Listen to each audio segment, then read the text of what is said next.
नमस्कार। मैं हूँ गजानंद वर्मा। कक्षा 12 के लिए विषय अनिवार्य हिंदी, पुस्तक पीयूष प्रवाह, पाठ का नाम सत्य के प्रयोग, आत्मकथा अंश, लेखकार मोहनदास करमचंद गांधी। तो देखिएगा, आज इस पाठ का पार्ट 6, इस पाठ का 6वां पार्ट हम पढ़ेंगे, खादी का जन्म। देखिएगा, खादी का जन्म कैसे हुआ। अंग्रेजों के आने से पूर्व हमारे यहाँ अनेक प्रकार के कपड़े, मिल, सब कुछ था। लेकिन अंग्रेजों ने यहाँ की व्यवस्था को बिगाड़ दिया। कैसे? वो नहीं चाहते थे यहाँ की कंपनी, यहाँ की फैक्ट्री, यहाँ का कारोबार चले, क्योंकि जब यहाँ के कारोबार, यहाँ की फैक्ट्री, यहाँ का काम चलेगा तो अंग्रेजों के द्वारा निर्मित वस्तुएं, कपड़े, अन्य कोई वस्तुएं यहाँ बिक नहीं सकेगी। इसीलिए उन्होंने योजनाबद्ध तरीके से काम किया और पहले शुरुआत में थोड़ी थोड़ी जगह पे अधिकार करते करते करते उन्होंने पूरे भारत पर अपना कब्जा कर लिया और यहाँ की कंपनी, फैक्ट्रियाँ सब बंद हो गई, क्योंकि उन पे उन्होंने भारी टैक्स लगा दिया। टैक्स चुका करके जब लोगों तक वस्तुएं पहुंचती थी तो बहुत महंगी पड़ती थी, लोग उनको खरीद नहीं पाते थे, इतनी महंगी वस्तुओं को नहीं खरीदते थे। वही माल अंग्रेजों के द्वारा निर्मित, उस देश से निर्मित होकर के जब यहाँ आता था, उनकी अपेक्षा वस्तुएं वो सस्ती पड़ती थी। इसलिए यहाँ के लोग उनके द्वारा निर्मित वस्तुओं को ही खरीदते थे। लोगों को तो सस्ती और बढ़िया चाहिए, यहाँ की वस्तुएं सस्ती नहीं थी। इसलिए धीरे धीरे धीरे जितनी कंपनी, फैक्ट्री जितनी सारी थी, धीरे धीरे बंद हो गई। यहाँ लघु कुटीर उद्योग थे, सब बंद हो गए। महात्मा गांधी ने विचार किया, इस तरह से तो हम स्वतंत्र नहीं हो सकते, दास्ता में जकड़े रहेंगे, हमें विदेशी वस्तुओं का बहिष्कार करना चाहिए, हमारे देश में निर्मित वस्तुओं का सत्कार करना चाहिए, हमें हमारे देश में वस्तुएं बनानी चाहिए। ये विचार उन्होंने किया, मन में विचार किया कि हमारे देश में कपड़े की सबसे ज़्यादा कमी है, हमें हमारा कपड़ा स्वयं तैयार करना चाहिए, धागा भी यहीं तैयार होना चाहिए, बुनकरों के द्वारा कपड़ा बनना चाहिए। उन्होंने क्या है कि बुनकरों को लालच दिया कि आप हमारे देश में निर्मित धागे से कपड़ा बनाएंगे तो ज़्यादा अच्छा होगा, लेकिन वो अरुचि से बनाते थे, क्योंकि विदेशी मिलों के बना हुआ जो धागा है महीन होता था, बारीक होता था, उनको समस्या नहीं आती थी। यहाँ की जो मिलें थी, बारीक सूत या धागा काटती नहीं थी, इसलिए यहाँ के बुनकर नहीं चाहते थे यहाँ के धागे के द्वारा कपड़ा बुना जाए।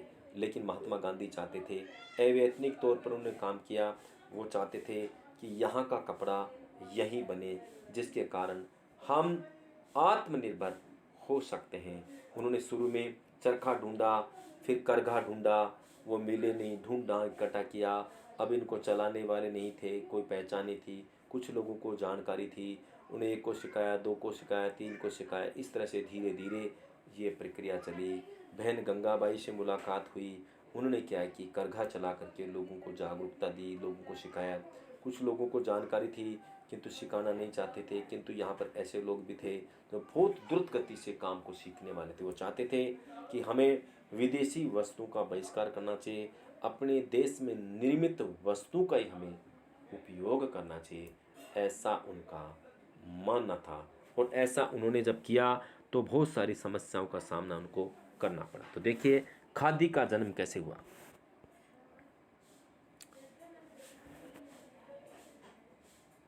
देखिएगा, खादी का जन्म मुझे याद नहीं पड़ता कि सन 1908 तक मैंने चरखा या करघा कहीं देखा हो। फिर भी मैंने हिंद स्वराज्य में यह माना था कि चरखे के जरिए, क्या माना था कि चरखे के जरिए हिंदुस्तान की कंगालियत मिट सकती है। हिंदुस्तान जो कंगाल है, गरीब है, इसकी गरीबी मिट सकती है। और ये तो सबके समझ सकने जैसी बात थी कि जिस रास्ते भूख नहीं मिटेगी, जिस रास्ते से भूख मिटेगी उसी रास्ते से स्वराज्य मिलेगा। सन 1915 में मैं दक्षिणी अफ्रीका से हिंदुस्तान वापस आया। मैं चर्चा कर रहा था कि 1893 या 92-93 के अंदर ही महात्मा गांधी दक्षिणी अफ्रीका चले गए थे और वहाँ से 1915 में लौटे थे। रंग भेद की नीति को ख़त्म करना चाहते थे, वहाँ अपनी वकालत करना चाहते थे। वकालत करने के लिए दक्षिण अफ्रीका गए थे। सन 1915 में मैं दक्षिण अफ्रीका से हिंदुस्तान वापस आया, तब भी मैंने चरखे के दर्शन नहीं किए थे। आश्रम के खुलते ही उसमें करघा शुरू किया गया था। करघा शुरू करने में भी मुझे बड़ी मुश्किल का सामना करना पड़ा। हम सब अनजान थे, अतएव करघे के मिल जाने भर से करघा चल नहीं सकता, क्योंकि करघा लोगों को चलाना नहीं आता।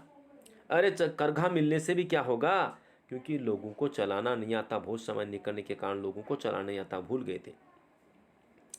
आश्रम में हम सब कलम चलाने वाले या व्यापार करना जानने वाले थे। लोग इकट्ठे हुए थे, हम में कोई कारीगर नहीं था, इसलिए करघा प्राप्त करने के बाद बुनना सिखाने वाले की आवश्यकता पड़ी।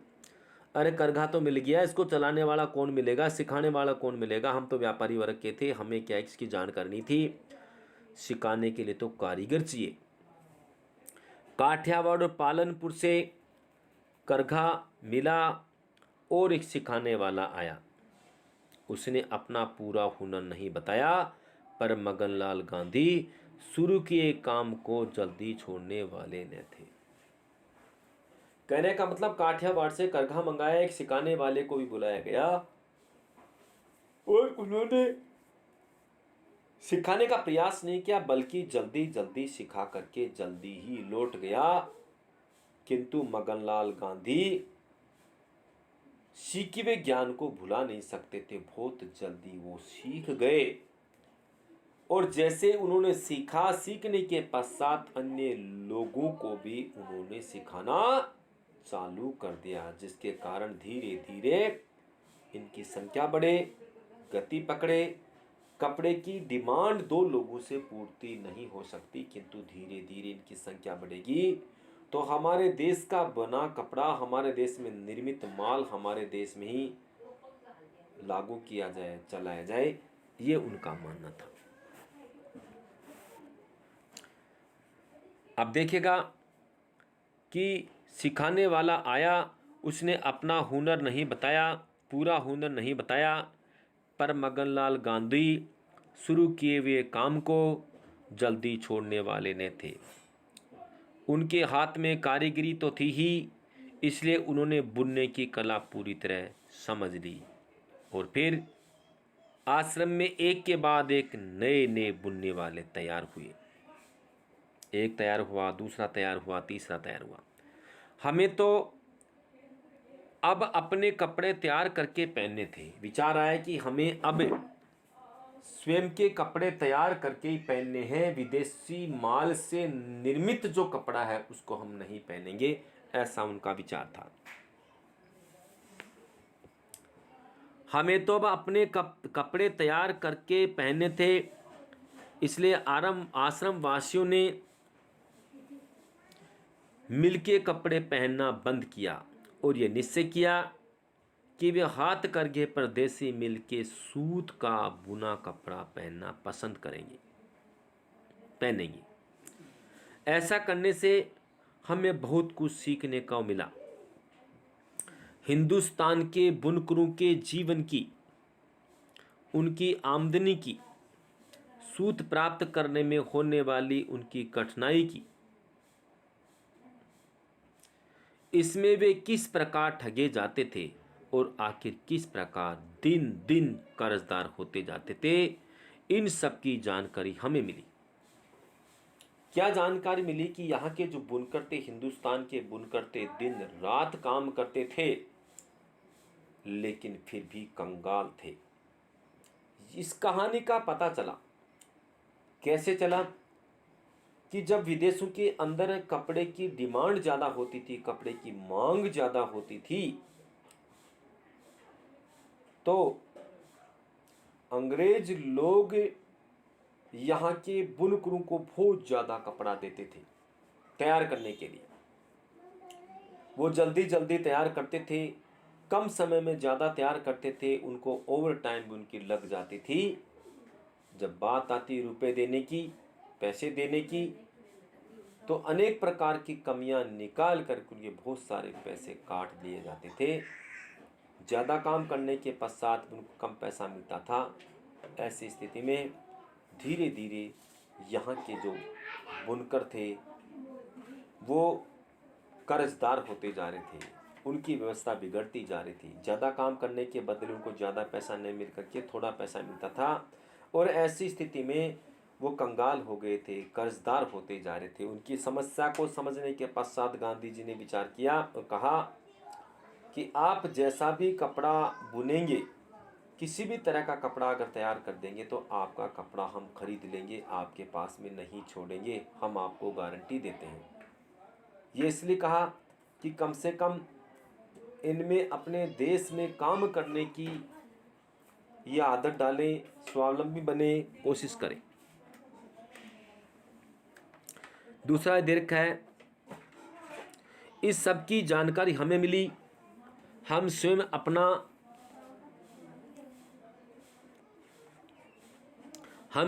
अपना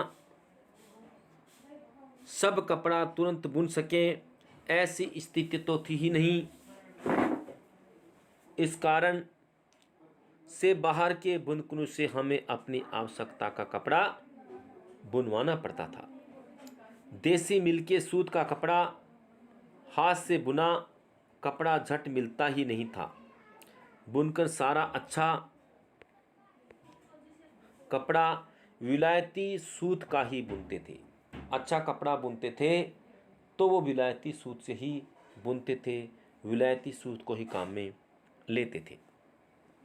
क्योंकि हमारी मिलें महीन सूत काती न थी, आज वे महीन सूत अपेक्षाकृत कम ही काती है, बहुत महीन तो काट ही नहीं सकती।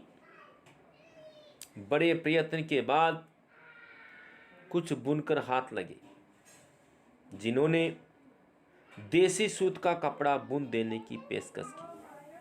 क्योंकि यहाँ की मिलें बारीक धागा तैयार नहीं करती थी, और जब धागा तैयार नहीं होता था बारीक, तो यहाँ के जो बुनकर थे उस कपड़े से उस धागे से कपड़ा नहीं बुनते थे। उनको तो महीन धागा चाहिए जो विदेश से बन करके विदेशी मिलें जो बनाती थी उस धागे से कपड़ा बुनने की पेशकश करते थे। बड़े प्रयत्न के बाद कुछ बुनकर हाथ लगे जिन्होंने देसी सूत का कपड़ा बुन देने की मेहरबानी की। इन बुनकरों को आश्रम की तरफ से यह गारंटी देनी पड़ी थी कि देसी सूत का बुना हुआ कपड़ा खरीद लिया जाएगा। इस प्रकार विशेष रूप से तैयार कराया हुआ कपड़ा बुनकर हमने पहना और मित्रों में उसका प्रचार किया। यूँ तो हम काटने वाले मिलों के अवैतनिक एजेंट बने। जो काटने वाला काम था अवैतनिक, बिना वेतन के काम करते थे। मिलों के संपर्क में आने पर उसकी व्यवस्था की और उनकी लाचारी की जानकारी हमें मिली। हमने देखा कि मिलों का ध्येय खुद काट कर खुद ही बुनना था। जो मिल है, जो फैक्ट्री है, जो कंपनी है, खुद तैयार करे धागा और खुद ही बने। वे हाथ करघों की सहायता स्वेच्छा से नहीं बल्कि अनिच्छा से करती थी। यहाँ के जो बुनकर थे, यहाँ के बुनकर जो कपड़ा यहाँ की मिलों के द्वारा बनाया जा रहा था बनाते थे, वो रुचि से नहीं बनाते थे बल्कि अरुचि से बनाते थे। कारण क्योंकि विदेशी मिल का कपड़ा बारीक बनता था, अच्छा बनता था, सुंदर बनता था और धागा अच्छा होता था। यहाँ का धागा मोटा होता था, उनको बुनने में बहुत सारी समस्याओं का सामना करना पड़ता था। इसलिए समस्या होने के कारण ही यहाँ के धागे से कपड़ा बुनना उनको ठीक नहीं लगता था। वो ये सारा कामकाज अरुचि से करते थे, दबाव में करते थे, भाई बुलाना पड़ेगा, क्या करें।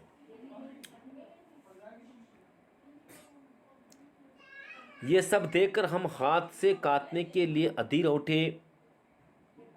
हमने देखा कि जब तक हाथ से काटेंगे नहीं तब तक हमारी पराधीनता बनी रहेगी, तब तक हमारी पराधीनता बनी रहेगी। अर्थात हम दूसरे के निर्मित धागे से कपड़ा बुनेंगे तब तक पराधीन रहेंगे।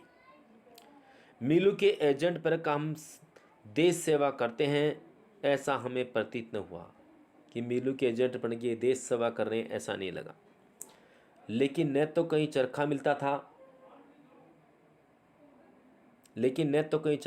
था, और न कहीं चरखे को चलाने वाला मिलता था। कुकड़ियाँ आदि भरने के चरखे तो हमारे पास थे, पर उन पर काता जा सकता इसका तो हमें ख्याल नहीं था। एक बार कालिदास का वकील एक बहन को खोज कर लाए। उन्होंने कहा, एक बहन को खोज कर लाए और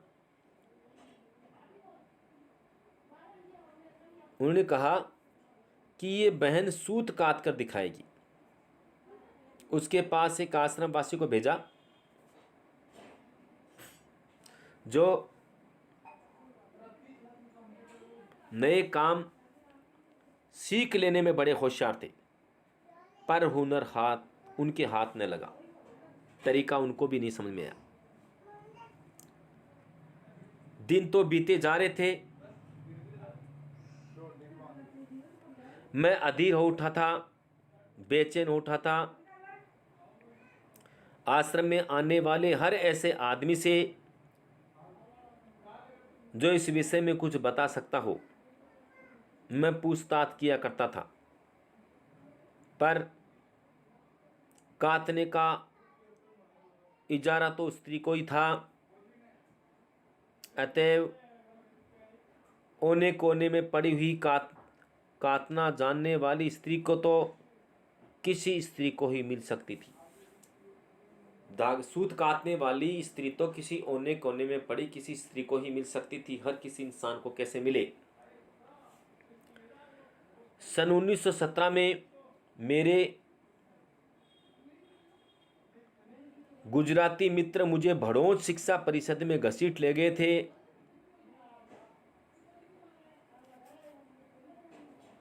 वहां महासाहसी विधवा बहन गंगाबाई मुझे मिली। बहुत साहसी थी वो। वे पढ़ी लिखी अधिक न थी, पर उनमें हिम्मत और समझदारी साधारणतया जितनी शिक्षित बहनों में होती है उससे अधिक थी।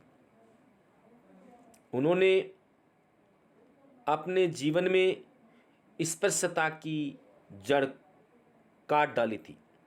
किसको बोलते? छुआछूत की जड़ थी, छुआछूत को मिटा दिया था। वे बेधड़क दलितों से मिलती और उनकी सेवा करती थी। उनके पास पैसा था, पर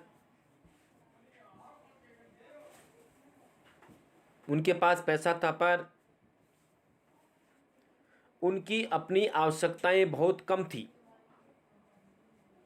उनका शरीर सुदृढ़ था और वह चाहे जहां अकेले जाने में उन्हें जरा भी झिझक नहीं होती थी। वे घोड़े की सवारी के लिए भी तैयार रहती थी। इन बहन का विशेष परिचय गोधरा की परिषद में प्राप्त हुआ। अपना दुख मैंने उनके सामने रखा और दमयंती जिस प्रकार नल की खोज में भटकती थी उसी प्रकार चरखे की खोज में भटकने की प्रतिज्ञा करके उन्होंने मेरा बोझ हल्का कर दिया। दमयंती जो राजा नल की पत्नी थी, एक बार राजा नल भी बहुत दुखी हो गए थे। उनका राजपाट चला गया था, राजपाट पूरा चला गया था। उनका समय बहुत बुरा चला। अपने पति की खोज में उनकी पत्नी दमयंती चली जाती है और वह अपने पति को बहुत मुश्किलों के बाद में खोज करके लाती है और उसके पश्चात उनकी खोई हुई प्रतिष्ठा, उनका खोया हुआ राज्य उनको वापस मिल जाता है। ठीक उसी प्रकार से बहन गंगाबाई मिल जाने का मतलब हो गया, जिस प्रकार से दमयंती ने राजा नल को ढूंढ लिया था और उनकी सारी समस्या हट गई थी, ठीक उसी प्रकार से बहन गंगाबाई से हमारी बहुत सारी समस्याएं दूर हो जाएगी। ये बहुत सारे लोगों को सिखा देगी और हमारा सिलसिला, हमारा कार्यक्रम लगातार चलता चला जाएगा। इस प्रकार से इन्होंने बहन गंगाबाई को दमयंती कह करके संबोधित किया और इस प्रकार से इन्होंने धीरे धीरे बहुत सारे लोगों को सिखाया और ये कपड़े बुनने का सिलसिला जारी हो गया। एक के बाद दो, दो के बाद चार, इस तरह से बहुत सारे लोगों को सिखाया और यहाँ कपड़ा तैयार होने लग गया, जिससे क्या गांधी जी बहुत प्रसन्न हुए और काम आगे का कार्यक्रम धीरे धीरे तेज हो गया। Thank you. आज ये पाठ ही संपन्न होता है। Thank you. Okay, bye.